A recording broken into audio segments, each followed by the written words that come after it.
As you look at your own brand's growth, were there any key decisions you made that were like intentional that led to something amazing happen in your growth? I think the growth and where we stand today comes from a culmination of lots of great decisions that you can't really pinpoint one decision. But I think a couple of things that are critical is our desire to innovate. I almost always find a way to say yes. And that's a huge problem with me. How do you stay disciplined? Like, how are you able to just say, we're not there yet, but it's coming? And it will come in some of these sectors, but when we go, we're going to do it properly. We're going to attack the marketplace the same way we attack labels. I think it's easier to do when you're being successful, right? It's easier to do when you have a big runway in front of you of other potential customers.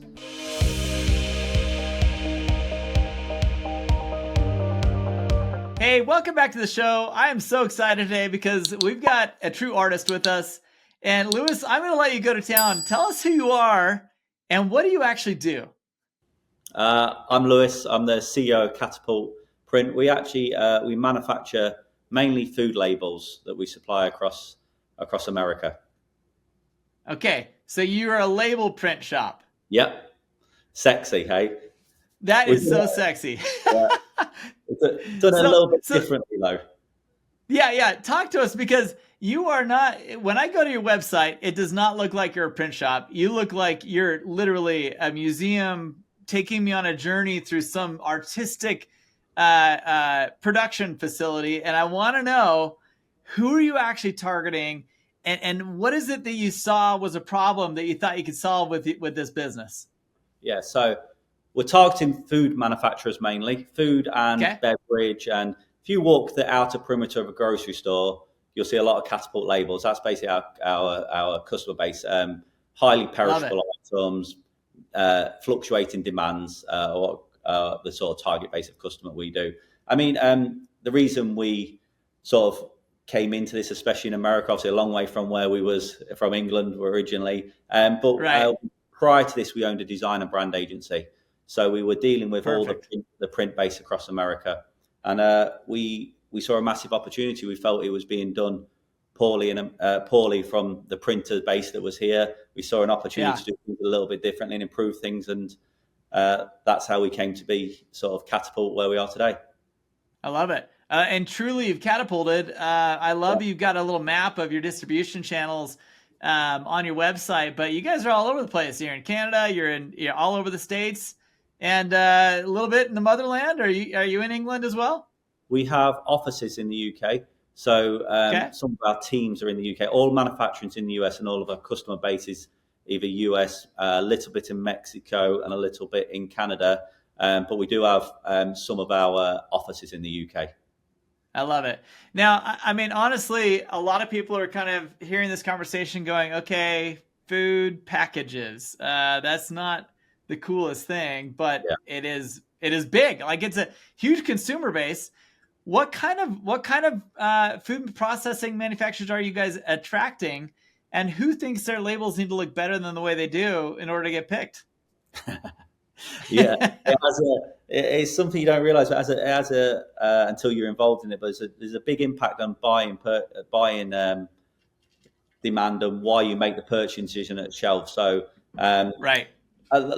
we mainly focus on a lot of the large brands, tier 1 companies, tier 1 and tier 2. So large food, large produce manufacturers.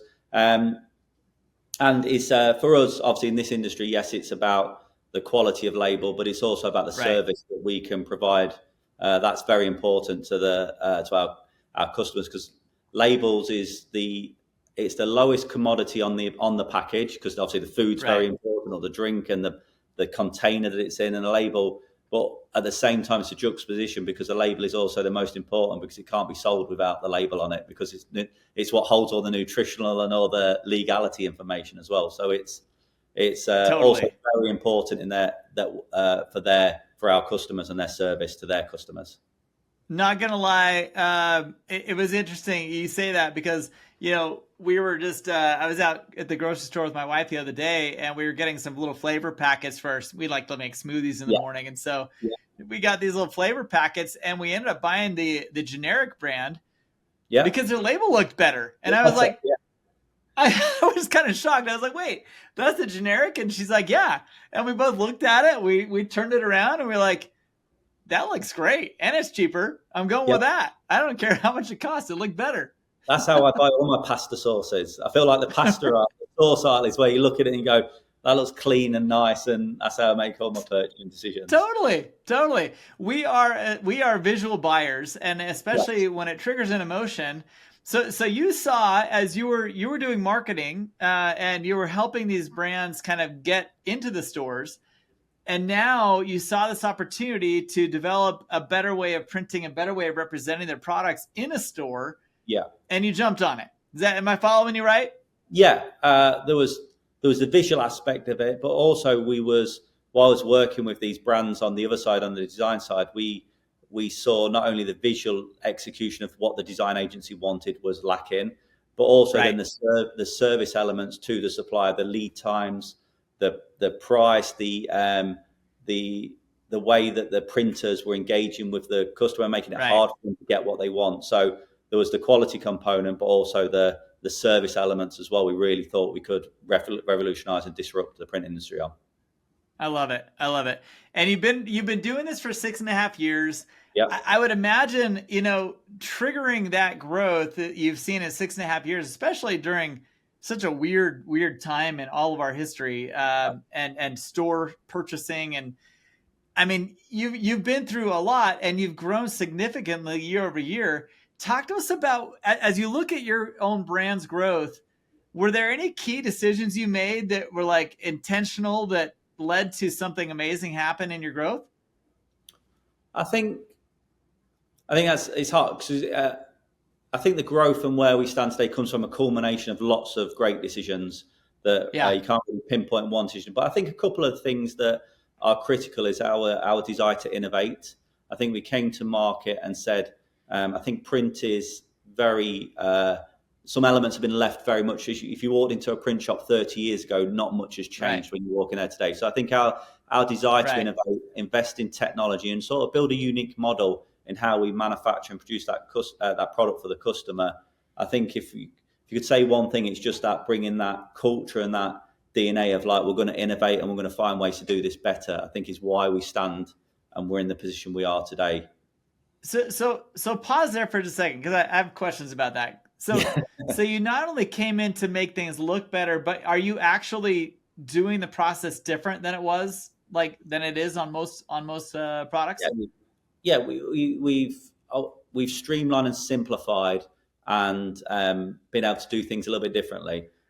Obviously, nothing alike, but a little bit like Tesla with SpaceX, right? They're still building a rocket, but they've reduced the time it builds, the cost, the simplicity of building a rocket has been revolutionized. So it's a little bit similar on a much different scale. We're not comparing ourselves to, obviously, to SpaceX, but it's similar. Hey, we all do it in our own heads. We all do it. You're not guilty. No, but we manufacture. We've been able to streamline the manufacturing process to deliver a more cost-effective and quicker product to our customers. I love it. Okay, so here you are. You're simplifying. What else are you doing? How are you making it simpler to be purchased? Like, is your client acquisition model, is it different than most? Like, you gotta be doing something different, because to grow the way you have in 6.5 years in a fairly competitive environment, what are you doing? What else are you doing different? Well, I think our lead times make a big difference. So the marketplace average is 4 to 6 weeks for customers. Gotcha. We average 5 days. So so we can turn your product, and a lot of our customer base we're delivering next day to. We're able to. You got to be kidding me. No, so that's a big thing. If you think about that's huge. In a product that's consumable, shelf life. Our customers are like a big produce manufacturer, for instance. They're at the mercy of Walmart. Some weekends it gets put on buy one get one free. They don't expect demand to go through the roof. All of a sudden they're coming on a Monday, Tuesday morning, and they're out of labels. So the fact that ability to support and service, I think, is critical. And I think that is a big part of our growth. And then the other parts is we've done that, but there's no sacrifice. The quality, it's not at the cost of quality. Right. We're more cost competitive than our competition. So we can almost give the customer a sweetie shop. And my dad, That's amazing. yeah, because it comes from my dad. My dad comes from he's a salesman at heart. He comes from a sales background. He only cares about customer, and he Right. always tell you he wants a sweetie shop for sales to go sell. So that as a customer, you can have anything you want. I am so glad you're here, and I just wanted to take a few seconds to tell you about a program that we have assembled with a lot of our podcast guests and a lot of people who are listening to the show who are feeling the same way that they do. There's a recurring theme. You'll hear a lot of these founders talk about, I couldn't have done it without my team. I couldn't have done it without a support group of peers. I couldn't have done it without having someone to talk to that understood my feeling of isolation as an operator of my business. You see, you're not alone. It is hard running a business, and it's even harder when you know you can't express all your deepest concerns and frustrations with your executive team. It makes them nervous. It gets them scared. You don't want scared people on your executive team. So where do you turn? The Captain's Council is where you turn. The Captain's Council, it is an organization that we are put together with podcast guests, as well as people who are listening who are in the same boat. You see, peers are the only ones that can give you the type of empathy, the type of advice that only a founder or operator know and understand. Go check it out at captainscouncil.com. I know you're going to love what you see there. We have put together an organizational structure that has small group settings, a global community of founders and operators, as well as monthly and quarterly in-person events. You're going to love what you see there. I can't wait for you to check it out and enjoy the rest of this episode. Right. No, there's definitely an advantage when your product has features that nobody else can offer. I mean, cutting lead time down, that is a massive sales incentive. Makes it a lot easier to sell when you can say, no added cost. We get it to you in 2 days or less, or 5 days or less. That's a big deal. Yeah, it's massive. And I think the biggest issue we have to cut through is everyone promises it in our industry. Everyone will ring up any customer that they're trying to sell to and promise, oh, we can do it quicker, we can do it more cost effective, we got great quality. Everyone sells the same thing. So our biggest hurdle we have to overcome from a selling perspective is that we actually do it, and we got to break down them barriers to build the trust and belief that it is done, because they've been burnt so many times by other people in the world. So talk to me about that, because this is anytime anyone jumps into an industry that's as established as that industry is and wants to disrupt things a little bit, it always comes with a little bit of risk. It always comes with a little bit of fear, because is it even possible to pull this off the way you think you can do it? What kind of challenges were you facing with manufacturers thinking, dude, there's no way you can do this because otherwise everyone would be doing this right now? Like, was that a challenge, or what are the kind of things were you facing when you told customers you could do it that fast? Yeah, I think especially in the early days, it was a challenge. We're lucky that there was such a desire from the customer base for a change.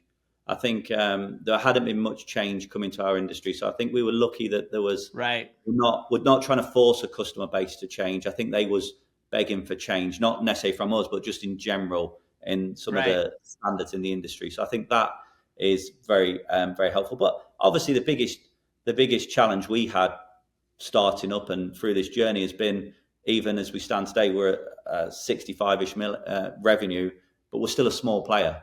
We're still a small component. It's a huge industry. The addressable market we sell to is 6 billion. So we're still a very small market share. So I would say that our biggest challenge probably still today is just that we're still a new player in the game, and we're still up and coming, and we're not a household name, should we say. We have to work and we have to make sure everyone understands the value that Catapult can bring. That's pretty awesome. I'm curious, as you target your niche, I mean, you say $6.5 billion industry. I totally believe it. How are you at 65 million targeting? How niche are you? Like, are you specific food types? Are you packaging anything like out of the ordinary, or are you like, where do you see the market most easily fitting into your current pattern? So we're very boring. Our market is in some elements. So what we've been very good at, and what we all believe in at Catapult, is we're very good at being focused. I think so many businesses try and become everything to everyone. We've always believed to be something to someone. So we're very disciplined. When we came to the sector that we play in, it was critical for us that we go to it and we disrupt, and we're going to do it differently, and we're going to do it better. We've not gone to other sectors too much, or other packaging types, although we could, and we've got a customer base that asks us to, because when we go, we're going to go and disrupt properly. So we're very, very sort of standard labels. You produce labels, you juice labels, you bleach labels, or that sense store pasta labels. Right. It is that very, but we more focused on not necessarily type of label. It's more about the needs of the customer. So for us, for instance, that you think about our model, it's been built around speed. Obviously, we're competitive on price, and quality is not a sacrifice. You'll have high quality with that. So for us, it's more around them high volume, highly consumable, highly fluctuating demands that needs that incredible service to support them. Like we all know, at grocery stores, demand is fluctuating all the time. It's perishable items, and that's where we more focus our efforts on selling to them types of customers. It's where our model that we've built is strongest.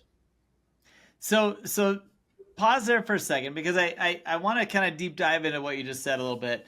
Yeah. Because I feel like most people listening to this podcast have a problem with saying yes too often. And what you just implied in a lot of what you talked about in this segment has been, you're hyper niche, you do this thing, you're not, even with the same clients, you're not saying yes to every one of their print needs. You're saying, nope, these are the things we do really well right now. We may dive into that later, but we're not doing it. How do you do that? Like, walk us through that, because I think everyone fears that if they say no to a client, they're not making them happy. How do you make them feel happy with what you're doing? I think with transparency, honesty, I think we passionately care as a business, and we came to this market we truly believe in that. We wanted to revolutionize print. We didn't like the way it was being done in American lots of sectors and what we saw. So we came to market passionate about actually doing things differently. So I think it's that ethos in us all and our business to disrupt, do it differently. So when we will never put our name to something that is wrong. So for instance, we would right from the get-go, it would have been very easy in the early days to sell to brokers. We wouldn't do it, because we believe strongly in our value offering and offering value to the customer and being a true partner to the customer.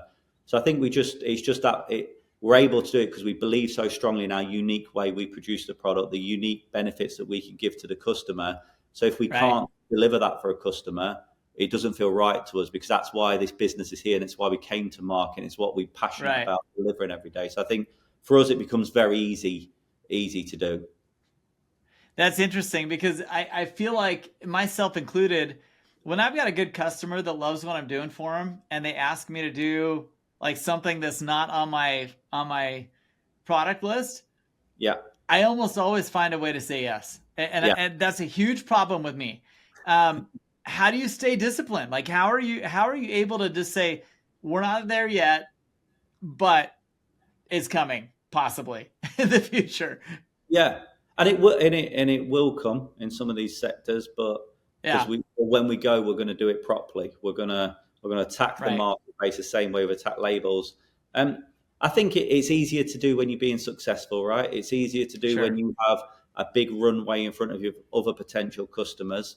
It's much harder to do if you're selling to 10. There's an opportunity to sell to 10 different customers, so to turn down one on something they need would be incredibly difficult. So I think it's easy for us to do in some ways, because there's so much runway in the markets that we are playing, in the sectors that we do sell to. We're having so much traction, and there's so much more opportunity there to do it. So, and we also never want to harm. Look, when you scale, you've got to be very. We're scaling fast, right? And we've scaled very fast up from a startup. You've also got to be disciplined in some other areas, because you never want to harm the business you have got Sure. and building. I think we're big on, you'll hear that simplicity is big for us, but also focus is critical. I think focus. So anything that could distract us or create a not level of focus that we want, and harm what we've built and the current customer base. Right. We never want to do that. We never want to deliver a new product for a customer and start to fail on his existing product that we built that relationship with. So I think just that. And is a lot of that based on your ability to produce it, or is it just you don't want to mess up something that's already working? Because in my head, what I'm thinking of. Beliefs. Yeah, go ahead. Yeah, sorry. It's our manufacturing beliefs. As I said at the start, we've built a unique model. We've been able to simplify and streamline the product offering. So our sites are built very bespokely to service that product offering that we're currently delivering. So makes sense.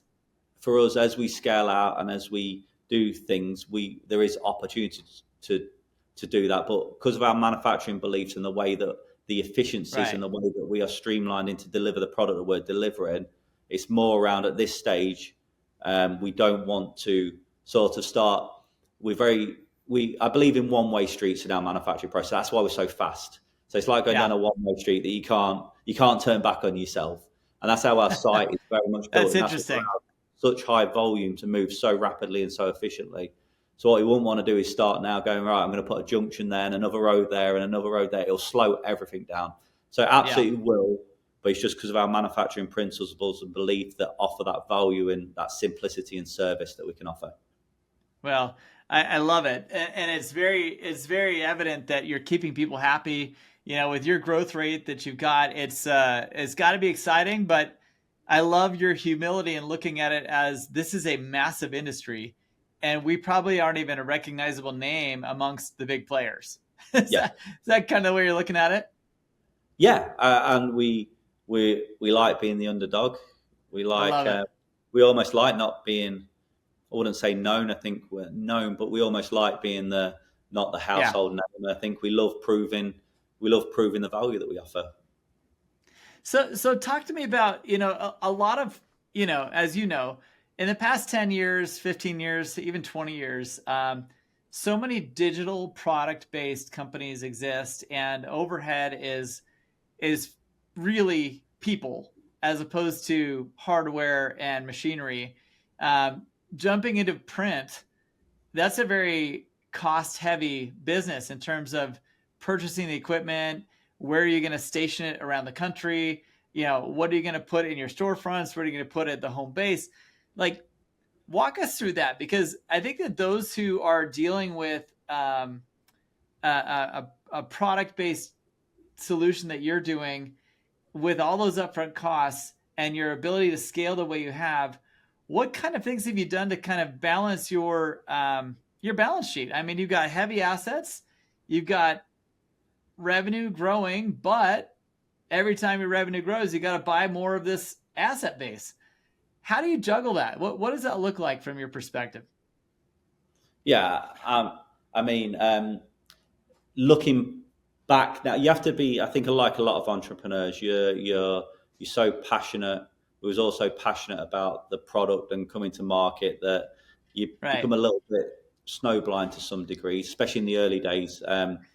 Whereas I think nothing starts. I think lots of entrepreneurs will say that if you looked at the realities of stuff, no business would ever start. You have to have a little bit of blind faith. And I think it's fair to say any financial advisor looked at it and went, this won't work. It's impossible. And we obviously disagreed, is why we stand, because like you say, it's a CapEx, it's a cost heavy industry. It's a tough, but for us, obviously we're able to sustain it and deliver all this ourselves for a few key things. I think one, we've got incredible partners that supply. I think our suppliers that supply us a lot of our products are been incredibly supportive. I think that's awesome. Definitely, even from the early days, believed in the model that we was building, have backed us. They've been a big supporter in Catapult being successful, whether that be the aggressive terms they've offered us, which no young business would be offered, or the equipment, support in equipment and all these areas. So I think our partnership for our supplier base have been critical, and we believe in that passionately, and building that to be a successful business. I think the other thing, we're very on the flip side of that, we're very data. Although we're juxtaposition all the time, because yes, we are customer driven, 1000%. We're growth driven, but I believe we've coined the ability to be all areas driven. So we're also very data centric and very financially driven, but not at the effect of service or customer. So obviously we're very structured. The fact that we can deliver a product so efficiently also allows us to be a very cash flow positive business. It allows us to keep investing in the growth, and we need that, because if you take this year, for instance, every month has been a record revenue month. Is that right? We've broke the revenue record from the previous month. That's got to feel so good. Yeah, and we're about to break it again today, hopefully. So yeah, it's very positive, especially if you in our market at the minute. Our market on average is about 10 to 20% down in volume. So the fact that we're growing at these rapid rates is critical. But I think a business never fails with too much sales. Has always been our philosophy. So that always helps, and just disciplined decision making, and that's where we bring back to the question you asked before. These are where you have to be disciplined, right? Because it's easy to go, our customer wants that, we're going up, we're investing even more money, and we're going over here, and we're going to do this. Because of that same disciplined nature, yes, we are growing fast, but we're very streamlined in where and how we're reinvesting our cash, and we're very focused and decision orientated in that. So we're not getting excited by new shiny toys all the time that we're going and investing CapEx into. And that speaks to your team. And I think that'd be the last thing I want to kind of address with you is, so many businesses get stuck in their growth stages by being too owner dependent, being too fixed on the mindset of the founder, as opposed to a founder bringing in really smart people around them and establishing a good protocol of communication so that they're good at what they do, you're good at what you do, and you kind of get out of their way. Walk us through your journey in doing that, because I know you cannot get to where you're at being super owner dependent. So what have you done to kind of build that environment and that healthy culture where that happens? I think a few things. I think number one is we never started this business with the intent of it being like a family business that's just grown. It was very much started intentionally from the get-go. We felt it was a massive opportunity, and even as the position we stand today, we're nowhere near where we're going on our journey. I think even when we first started, so we almost set it up with the infrastructure in mind, and the way we set the business up in mind, not to be like a sort of, it's not a family shop that's sort of just growing and expanding, and now how do we pivot? So we started with that mindset right from the get-go. I think for us, values has always been critical. Values are so critical because what values actually do in culture, they allow people to have freedom in decision making, freedom into be a part of something. You don't need that overzealous owner that needs to make every decision. Because when you instill the right culture and the right values into your business, everybody part of it. I think we're always big on that. There's people on our shop floor, there's people that pack boxes, all the way up to the senior management team that understand exactly the vision, mission, the strategy, the values of Catapult, so everyone can be a part of that. I think that's critical. Obviously, bringing in the right people is also always very important. And my job is to arm them with a strategy. Arm them with a strategy, arm them with the vision, the mission. We're big on roadmaps for individuals to have their roadmaps and plan out the next 12 to 18 months, and then give great people their freedom to go be a part of help build, play their part in building different cornerstones of Catapult. And that's how we'll all be more successful if we're working together towards a strategy rather than just me driving the component of the business. For sure. I think that's awesome. And I appreciate you sharing that, because I do feel like so many companies have a founder-led business where the founder hasn't thought about what you're talking about from the get-go, recognizing this is not the family, this is a business to make money. We are out there to make a profit. We're out there to make an impact. and we're going to plug the right people in where we need to. Yeah. And a lot of people don't do that. No, I think we're so driven. I think we truly are passionate about what we came to market to do. So it's not just about me or the people. It's about the value and about what we're trying to create here. We're all passionate about that, and we're all part of that first and foremost. I think that helps as well, build the infrastructure out correctly, because you're just always trying to drive this business on. I love it. What a fun interview. What a fun business. And honestly, I really appreciate you taking the time to talk to our community, because I do believe so many people want to get to where you're at. And I know that you want to get to where your next, player in your industry is. Thank you. Thank you so much for sharing these insights, because I really feel like what you shared not only shows the structure, the infrastructure, and the mindset of your business, but it shares with other people that they have to get out of their way.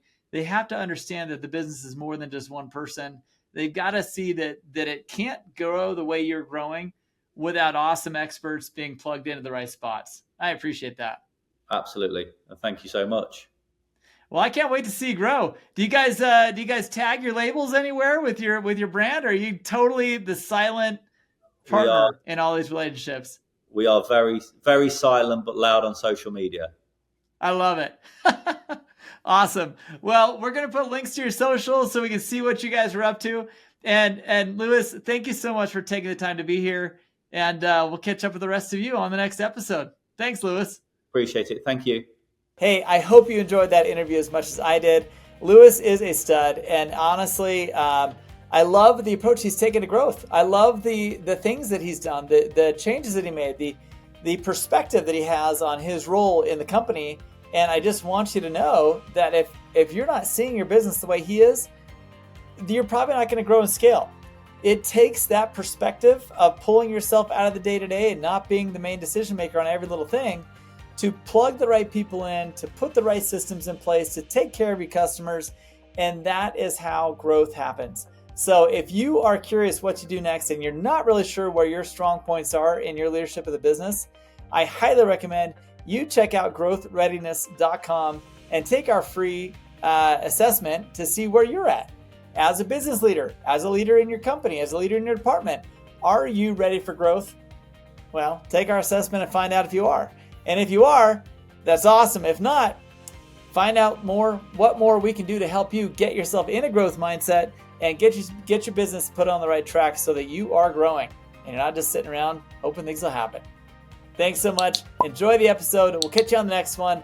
And we appreciate you being part of our Growth Readiness community and part of the Growth and Scaling podcast.